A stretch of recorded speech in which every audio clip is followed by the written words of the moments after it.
Би ер нь хаанаас ирсэн юм бол? Миний амьдралын зорилго юу вэ? Би хаашаа явж байна вэ? Гэсэн асуултуудыг та бодож байсан уу? Хэрэг тийм бол та Бурхны тухай асуултууд үнэн болон амьдралын утга учир суурлыг үзээрэй. Энэхүү цувралын илтгэгч Ron Closet-ийн хойд Азид амьдардаг нэг юм. Тэрээр шашин судлалаар мэргэжсэн нэгэн бөгөөд дэлхийд даяар 50 гаруй оронд илтгэл тавьсан юм. Эдгээр цувралуудыг найзуудаа санал болгож амьдралын тухай үндсэн ойлголтуудыг судлахад бэлэн үү? Энэхүү цуврал таныг бодол давтуулж бүр амьдралыг таньж өөрчилж магадгүй.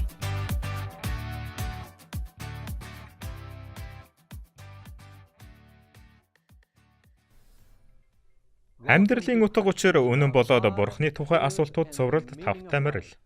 Намайг доктор Рон Closet гэдэг. Өнөөдрийн асуулт бол дэлхий дахин хүн төрлөختн бүр асуудаг нийтлэг нэгэн асуулт юм. Яагаад дэлхий дээр зовлон шаналл бузар муу оршдог вэ? Яагаад гэмгүй хүүхэд үхдэг юм бэ? Яагаад сайн хүмүүс согтуу жолоочоос болж амиа алддаг юм бэ? Яагаад олон тооны эмэгтэйчүүдийг хэрцгий болмот нөхрөөс болж зовдөг юм бэ? Яагаад хавдар байдаг юм бэ? Яагаад олон амьтад нэгнээ барьж иддэг юм бэ? Яагаад COVID-19 гэх мэтийн цар тахал байдаг юм бэ? Яагаад өсөглөн цунами маш том хохирол сүрэл учруулах хүчтэй байдаг юм бэ? Яагаад бузар муу? Яагаад энэ дэлхийд зовлон шаналл шударгабас байдал байдаг юм бэ? Эдгээр асуултууд Чарлз Дарвиныг хувьслын онолд хөтөлсөн түлхүүр байсан. Тэрээр амьдралынхаа ихэнх үед бүтээгчийн тухай өөрийн ойлголтыг бүтээлүүдтэй тохируулах гэж зүудэрч байсан. Нэгэн удаа тэрээр найздаа хандан захиа бичихтэй энэ дэлхийд маш олон нууцлаг зүйлүүд байгаа юм шиг санагдаж байна. Энэрэнгүй бөгөөд бүхнийг чадагч Бурхан амьд 60 хөлт хорхой бид тэжээх зорилготойгоор бүтээсэн эсвэл муур хулгантай тоглох ёстой гэж өөрийгөө итгүүлж чадахгүй байна. Хэмээсэн байдаг. Хэрвээ Бурхан хайраар дүүрэн бас тэрээр хүчрхэг юм бол яагаад бузар муу оршдог юм бэ? Олон бурханд мөрөгдөг үзэл бузар муугийн маш олон сүнснүүдээс бузар муу ирдэг учраас тэд оршдог хэмээн хэлдэг. Харин бурхангүй үзэл бузар муу хувьслын үр дүнд бий болсон гэж хэлдэг. Эдгээр үзлүүд ямар ч итгэл найдварыг өгдөггүй. Тэгвэл Библийн үзэл бузар мууг Бурхны зам байдлыг эсэргүүцэгч гэж хэлдэг. Энэ үнэн болов уу? Иш үзүүлэгч Хабакук үүнийг үнэн байдгийг баталдаг. Таны мэлми муу мухайг зөвшөөрч чадхааргүйгээр дэндүү ариун юм. Бузар харгас явдлыг та таашаан харж чадахгүй билээ. Яагаад та хар санаагаар үйлдэгчдийг таашаан харна вэ? Өөрсдөөс нь илүү зөвхтийг буруутууд залгиж байхад юунд та анир чамаагүй байна вэ? Тэгэхээр Библи бузар мууг Бурхны зан чанартай зохицуулдаггүй гэдгийг хүлээн зөвшөөрдөг. Бид Бурхныг хайраар дүүрэн бас хүчрхэг хэмээн тодорхойлсон. Хуучин гэрээний иш үзүүлэгчдүүд энэ тухай ярьдаг. Миний дуртай нэгэн ишлэл бий. Өөрийн өвд үлдгэсдийн хилэнцгийг уучилдаг. Гэмт үйлдэлийг нь хэтрүүлдэг. Бурхан тань шиг хэн байх вэ? Нэгүслийг хайрлагч тэрээр уур хилэнгээ мөнхөд үл хадгална. Биднийг тэрээр дахин өрөвдөх билээ. Хилэнцгийг маань хөл дор гიშгчин. Бүх нүглийг минь та тэнгисийн гүн рүү хайна.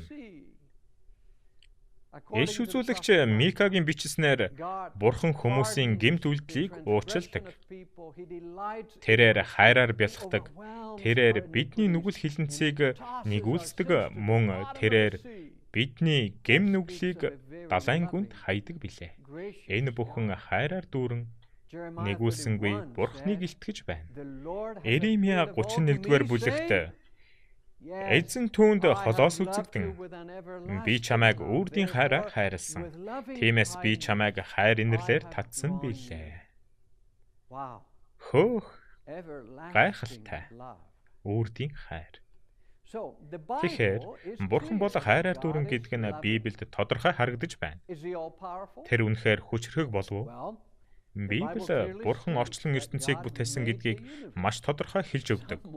Үгээр галактик болон асар том моддыг бүтээх чадaltaй нэгэн асар хүчрхэг байх нь тодорхой. Ахин нэг ишлэлд иш үзүүлэгч Иремья "Аяа, эзэн Бурхан, үзэх тун, та агва хүч чадлаараа болон сунгасан мутраараа тэнгис газрыг бүтээсэн билээ. Танд юу ч дэндүү хэцүү биш"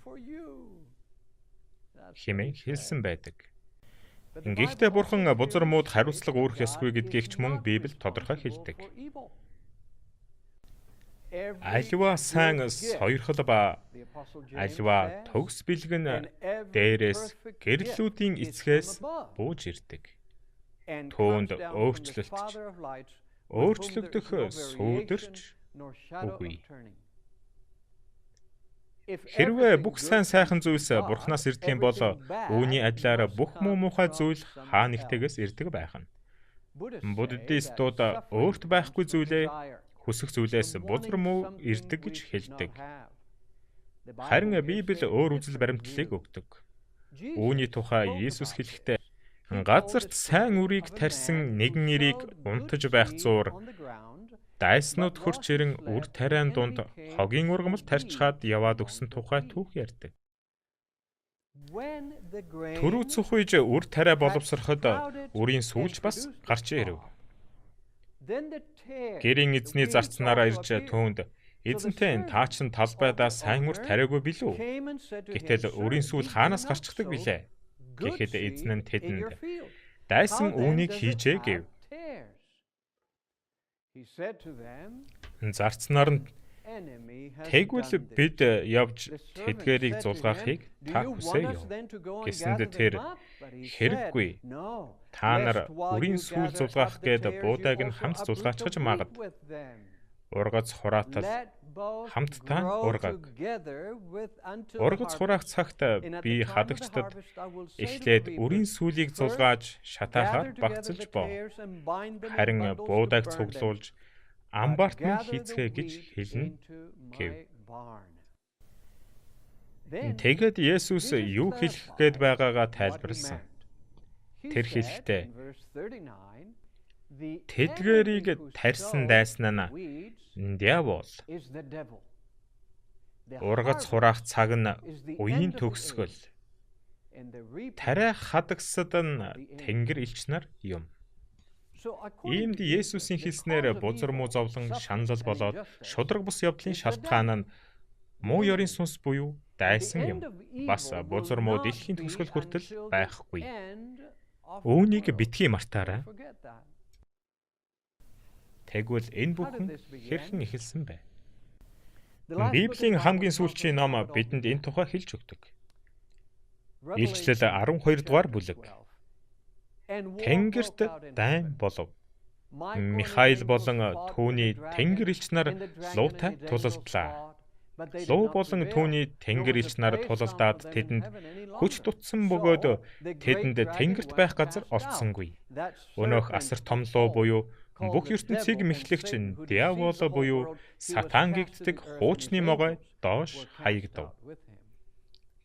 Түүний хамт тэнгэр элч нар ч дэлхий рүү хаягдав.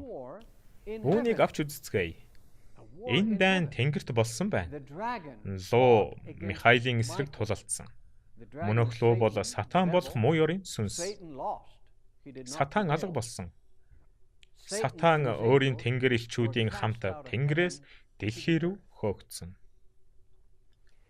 Луу маш олон соёлуудад бузар муу болоод чөтгөрийн бэлэг тэмдэг гэж үзэгддэг. Библи лууг маш тодорхой сатан хэмээн тодорхойлдог. Ингэхдээ Михаил гэж хэн бэ? Михаил нь Михаэл гэх еврей үгнээс гаралтай ба бурхан шиг гэсэн утгатай ба асуултаар бол хэн бурхантай адилхан бэ? Энэхүү үг Библиэд 5 удаа дурддагддаг ба энэхүү үг нь Бурхны хүү болох Иесус Христийн бэлэг тэмдэг юм. Яагаад хамгийн ихэнд яагаад Сатан болон Есүс Христийн хооронд Тэнгэрт дайн болов? Исая ном түүнд хариулахад тус болох болно. Ая үүрийн хүүт Гэлбад цолмон чи яаж Тэнгэрээс унваа? Үндэстнүүдийг дордуулагч чи хөсөр хаягдлаа. Учир нь чи зүрхэндээ би Тэнгэрт гарна. Би Бурхны оддын дээр сэнтийг босгоно. Би умардын хамгийн чандад чуулганы уулан дээр залдарна. Би үлсийн оройд гарна. Би өөрийгөө хамгийн дээд нэгэн Бурхан руугаа адил болно гэсэн.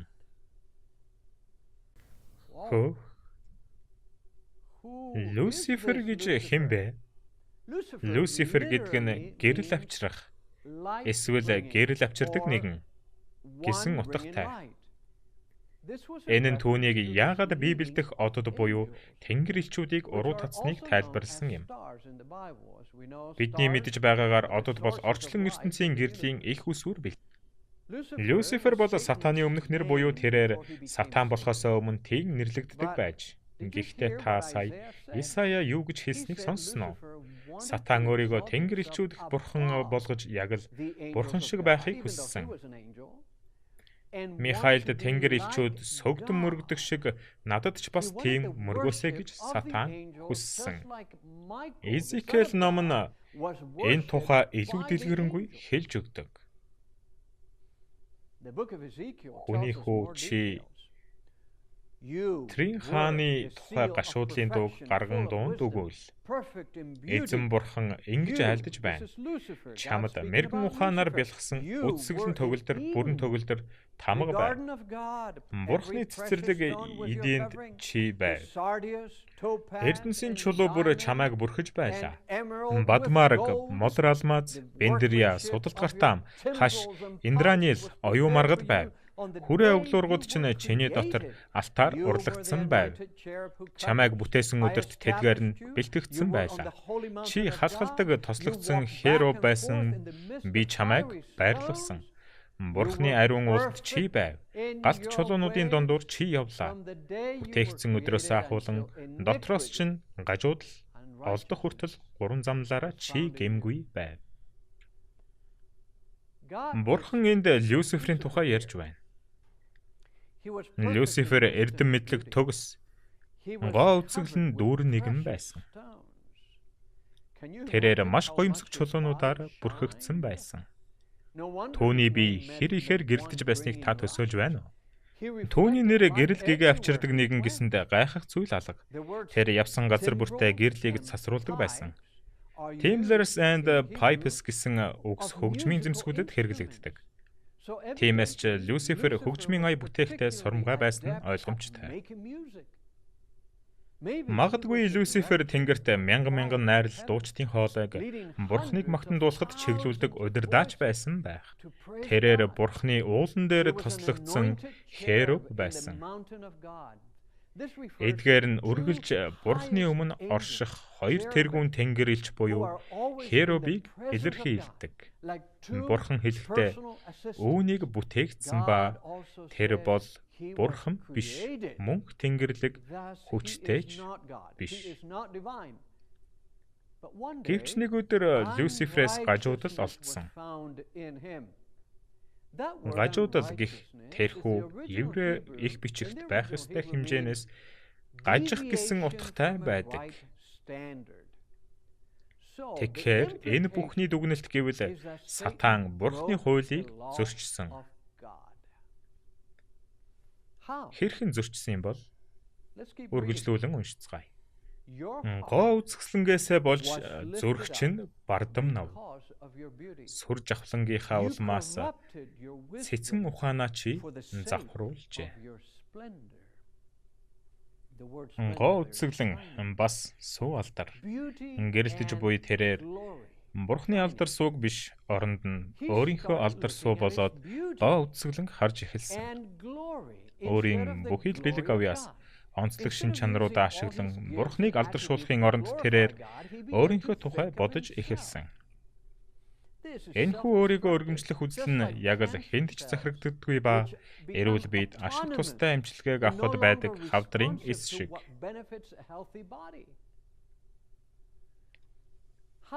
Люциферийн хандлага Тэнгэрт буй бусдад хэрхэн нөлөөлсөн бэ? Дараагийн ишлэлд бидэнд илүү их тайлбарыг өгөх болно. 8-ныхын хөгжлөөр чи дотроосоо хүчирхийллээр дүүрч нүгэл уйлдэв. Тиймээс би чамайг Бурхны уулнаас бузардсан мэт хөөсөн. 8-ныхаа гэдэг үг их сонирхолтой юм. Энэ үг бараа худалдах, эсвэл хүн гүжирдэх, худалдах гэсэн утгатай байж болох юм. Тэнгэрт худалдаа 8 хийгдсэн гэдэг ч нэг ч нотлохоо байхгүй. Иймд энэ нь үг худалдах, эсвэл гүжирдэх гэсэн санаа. Шинэ гэрээнд дэх муу ёрын сүнс гэсэн Библийн үг нь диаблос буюу энэ нь гүжирдэгч гэсэн утгатай. Хүмүүс хов ярьж байхыг та харсан уу? Хүмүүс нэгнээ гүтгэж байхыг та харж байсан уу? Илчлэл ном дайн, сатан болон Есүсийн хоорондох гэж хэлснээс хойш гүжирдэх гэх үг Есүсийн тухай юм. Исая Люциферийн хүсэл зорилгын тухай юу гэж хэлснийг санаарай. Тэр яг бурхан шиг болохыг хүссэн. Тэгвэл Есүсийн Тэнгэр дэх нэр юу байсан бэ? Түүний нэр Михаил байсан. Тэгвэл Михаил гэж юу гэсэн утгатай үг юм бэ? Бурхантай адил гэсэн утгатай Библиэд Бурхны хүү Тэнгэрлэг хүчтэй. Мөн тэрээр бурхан шиг байсан гэж бичсэн байдаг. Гэтэл Люцифер жирийн л нэг бусдтай адил Тэнгэрлэгч байсан. Есүс Тэнгэрлэгчүүдээс хүндэтгэл магтаалыг хүлээж байхад Люциферч бас магтаал хүндэтгэлийг хүсэхдээ тэрээр бурхан шиг болохыг хүссэн. Тэр яг л бурхан шиг алдар магтаалыг авахыг хүссэн. Есүс хүн биеийг олж энэ дэлхийд сул дорой нэгэн болон ирэх үед нь сатан түүнийг унахаар Есүсийг сорьсон. Библиэд Есүсийг цөл газарт 40 хоногийн турш мацаг барин залбирсан гэж хэлдэг. Сатан харин Есүсийг юм мэдээгүй улмаас сул дорой нэгэн болж ирэхийг хүлээж байсан. Эхлээд сатан түүнийг хоолоор сорьсон боловч бүтэлгүйдсэн. Харин сатаны сүүлийн сорилт диавол түүнийг асар өндөр ууланд аваачаад ертөнцийн бүх хаанчлал болон сүр хүчийг үзүүлээд хэрв чи сөхрөн надад мөргөвөөс энэ бүхнийг би чамд өгье гэсэн сорилт байсан. Сатан алдар магтаалыг хүсэж мөрөөдж байсан яг л бүтээгч бурхан алдар магтаалыг хүртдэг шиг. Тэрээр өөрийнхөө байр сууринд нийцхийн оронд Люцифер алдар магтаал хүндэтгэлийг маш ихээр хүссэн. Тэр Тэнгэр элчүүдийн дээр байхыг хүссэн. Исаягийн хэлснийг сануул. Учир нь чи зүрхэндээ би Тэнгэрт гарна. Би Бурхны оддын Тэнгэр элчсээр сэнтигээ босгоно. Би өөрийгөө хамгийн дээд нэгэн Бурхан лугаа адил болгоно гэсэн. Тэнгэр элчсийн хүндэтгэл магтаалыг хүлээж байсан Бурхны хүүд Люцифер атаархсан. Бид хэн нэгэнд атаархсан үедээ тэдний тухай мууг ярих амархан. Чи тэдний төвшөнд хүрч чадахгүйгээс хойш чи тэднийг доош татна. Тиймээс сатан бурхны хүүг гүжирдэж эхэлсэн. Люцифер Тэнгэрт бусад тэнгэр элчүүдтэй хэрхэн яриа өрнөж байсныг надтай хамт төсөөлж үзээсэй гэж хүсье. Чи бурхны засаглал болоод түүний хийж байгаа бүхий зүйл сэтгэл хангалуун бус байдаг хэн нэгнийг тухай сонссон уу? Мэдээж энэ бол үнэн учраас бусдыг хуурахад үнэхээр залжин асуулт. Сэтгэл хангалуун байгаа нэгэн нь тэр өөрөө энэ бол үнэн. Харин тэрээр Бурхны хийж буй зүйлсэд асуудал байна гэдгээ дав цанаагаар ойлгуулж байгаа юм. Эндээс л бүтэглэг эхэлсэн. Люцифер сатан болон сатан гэдэг нь дайсан гэсэн утгатай үг юм. Муу ёрийн чөтгөр гэдэг үг нь гүжирдэгч гэсэн утгатай. 2000 жилийн өмнө Есүс энэ дэлхийд ирэхдээ чөтгөр болох гүжирдэгчийн талаар илүү дэлгэрэнгүй хэлсэн байдаг. Тэр чинь ихнээсээ алуурчин байсан бөгөөд түүнд үнэн үгүй тул үнэн дотор зогсдоггүй. Тэр худалч бөгөөд худал хурамгийн эцэг учир худал хэлэхдээ чухам өөрөөсөө хэлдэг. Муу ёрийн чөтгөр нэгэн зүйлсийг зохион бүтээсэн байдаг. Тэрээр худал хурамгийг зохион бүтээсэн. Та худлаа ярьдаг хэн нэгнийг мэдэх үү? Үнэн гэвэл ихэнх хүмүүс худлаа ярьдаг. Магадгүй бүх цаг үед худал хэлэхгүй байх л та. Гэхдээ л тэд худал ярьдаг. Гэвч Бурхан худлаа ярьдаггүй. Тэр танд хизээж худал ярихгүй. Бурханы хийж чадахгүй ганц зүйлийг Библи бичсэн байна. Мосе. Бурхан бол худал хэлдэг хүн биш.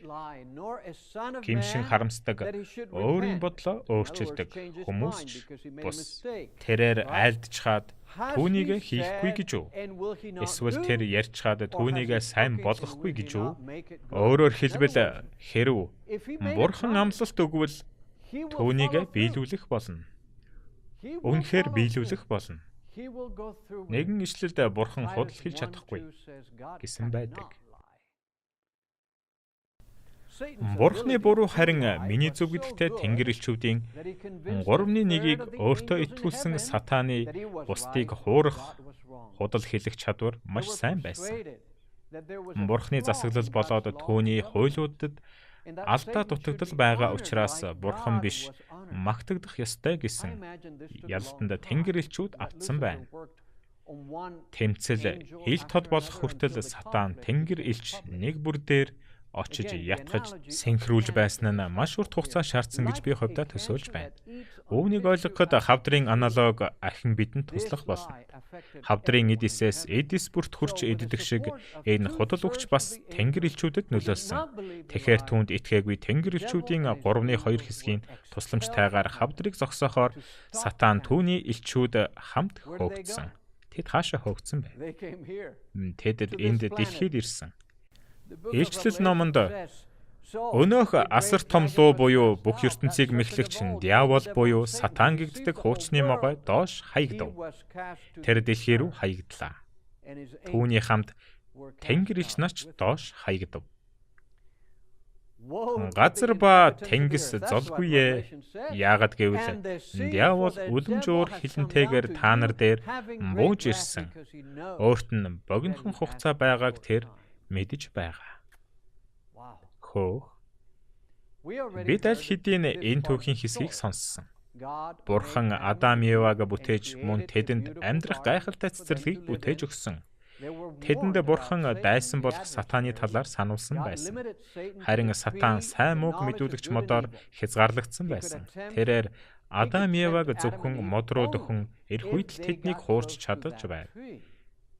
Харамсалтай нь Эва тэр мод руу дөхөж очсон. Түүний сонирхсан түүнийг тийш хөтлсөн. Тэрээр модыг гайхан биширч байх зуур хэн нэгэн яриа түүнд сонсогдсон. Эва Бурханы болоод нөхөр Адамынхаа дуу хоолойг таних байсан боловч тэр хоолой тэсөөр дуу хоолой байсан. Эва могоо ярьж байхыг харлаа. Могоо ярьдгүй шүү дээ. Энэ бол шид байсан юм. Муу ёрийн чөтгөр Эваг хуурахын тулд өөрийгөө могой болгон хувиргасан байлаа. Яагаад могой гэж? Гахаа юм уу эсвэл яагаад бух байж болоогүй гэж? Библиэд эзэн Бурханы буй болгосон хээрийн хамаг амьтдын хамгийн ов мэгтэй нь болох могой. Үнэхээр ухаалаг амьтан. Ов мэгтэй гэх үг нь сэргэлэн гэсэн үг. Магадгүй могой үнэхээр үтсгэлэнтэй харагдаж байсан байх.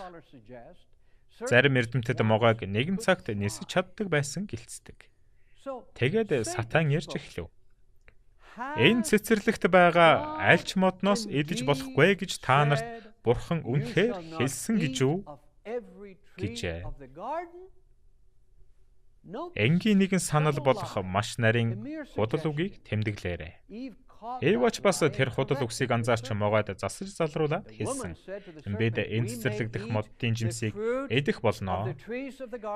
Харин цэцэрлэгийн голд байгаа модны жимсний тухайд Бурхан та нар түүнээс бүү ид.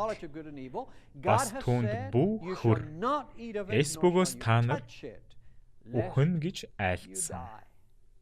Үүнийг сонсов уу? Ева жимсэнд хүрэх гэдгээс бусдаар Бурханы хэлсэн бүгдийг могоод хэлсэн. Бурхан жимсэнд хүрч болох эсхийн талаар юу ч хэлээгүй. Гэтэл яагаад Ева хэлчихв? Учир нь Ева могоон жимсэнд хүрч байхыг хараад тэгж хэлсэн. Магадгүй могоо Еватай ярилцж байхдаа жимсийг идэж байсан байх. Могоо эмэгтэйд та нар ерөөсөө үхэхгүй. Өөрөөр хэлбэл намайг хар л да. Би жимснээс идэж байна.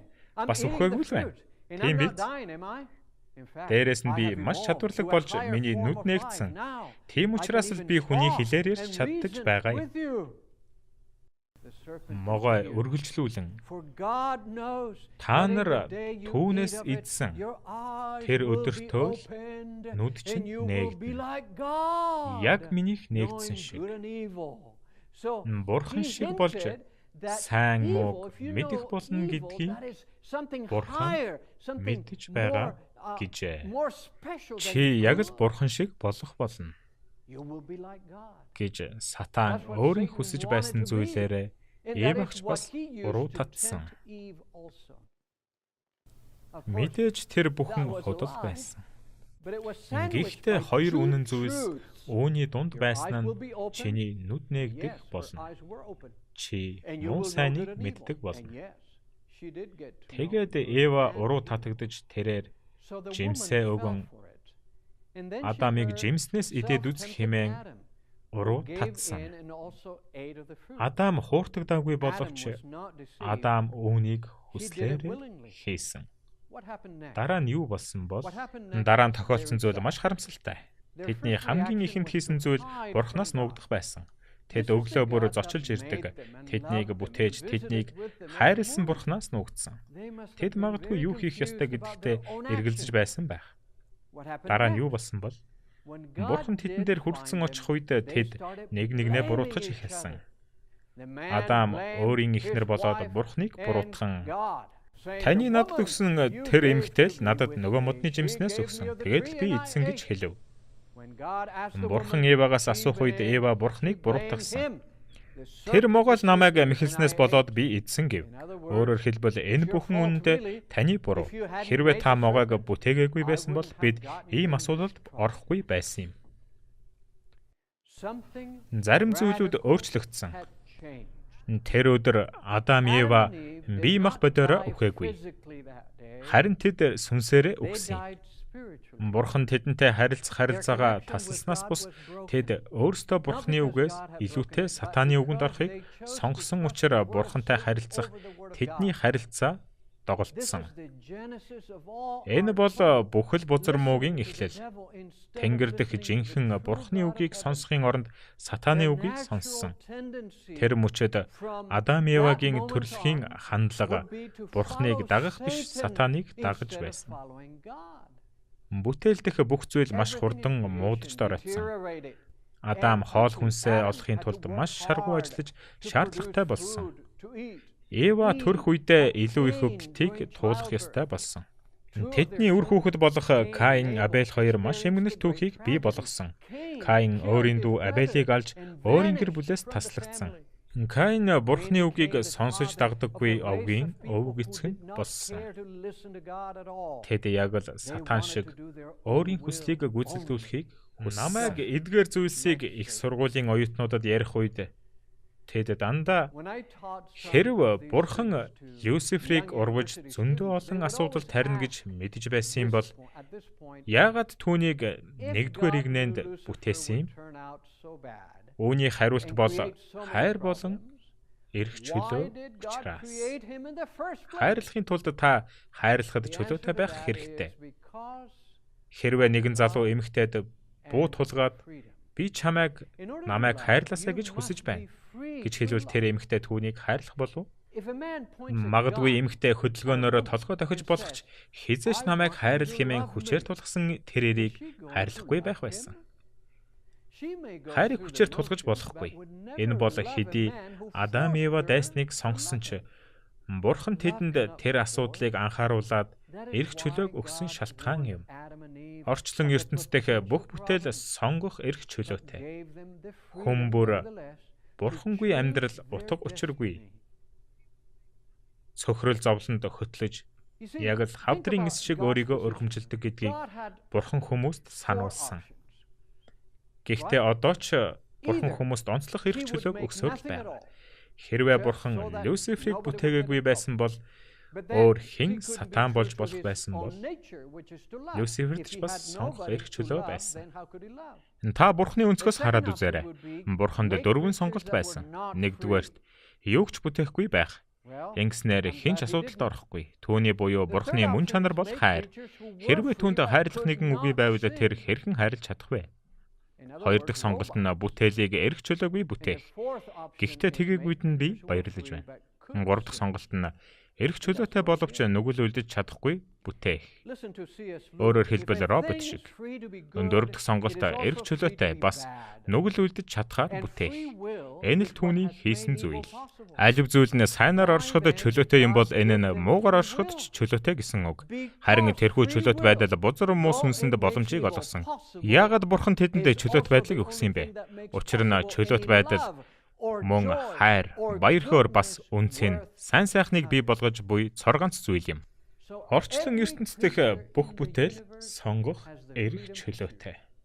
Хүн бүр Бурхангүй амьдрал утга учиргүй цөхрөл зовлонд хөтлж яг л хавдрын эс шиг өөрийгөө өргөмжилдэг гэдгийг Бурхан хүмүүст сануулсан. Гэхдээ одоо ч гэсэн Бурхан хүмүүст сонгох эрх чөлөөг өгсөөр л байна. Хэрв Бурхан Люциферийг бүтээгээгүй байсан бол өөр хэнийгэн сатан болж болох байсан байх. Люциферт ч бас сонгох эрх чөлөө байсан. Та магадгүй тэгвэл яагаад Люцифер олон хүмүүсийг зовлон шаналлд хөтлөх үед нь устгаж болоогүй юм бэ гэж хэлэх байх. Учир нь Люцифер худлаа ярьдаг. Тэр одоо ч худлаа ярьсаар байгаа. Түүний худал ярих чадвар олон хүмүүс түүнийг үнэн ярьж байна гэж итгэхээр маш сайн. Тэнгэр элчүүдийн 3-1 нь Люциферийн худал үгсэнд итгэсэн үү? Хэрвээ Бурхан Люциферийг устгах юм бол тэр тэнгэр элчүүд Бурханыг хайраар биш айдсаар дагах болно шүү дээ. Өөр нэгэн тал худал хэлж байхад хүмүүс болон тэнгэр элчүүд үннийг олж мэдхэд урт хугацаа шаардагдана гэдгийг Бурхан мэдэж байсан. Бурхан хэнийг ч хүчилдэггүй. Тэр зүгээр л хүлээдэг. Бурхан хүлээж байх зуур хүмүүст түүнийг таньж мэдэх Бурханы эсрэг муу ёрын чөтгөрийн худал үгсээс түүгээр хамгаалагдах боломжуудыг хүмүүст өгсөөр байдаг. Тэр бидний итгэл найдварыг орхидоггүй. Нэг л өдөр бузар муу болоод зовлон шаналл төгсөх болно. Үрд мөнхөд устдах болно. Бид энэ тухай удахгүй ярилцах болно. Энэ сэдвтэ бид маш ойрхон ирээд байна. Өнөөдрийн бидний цаг энд хүрээд дуусаж байна. Би таныг үхлийн дараа юу болдог вэ гэсэн гарчигтай дараагийн үзүүлэлтэнд маань нэгдээч хэмээн уриалж байна. Удахгүй уулзъя. Түр баяртай.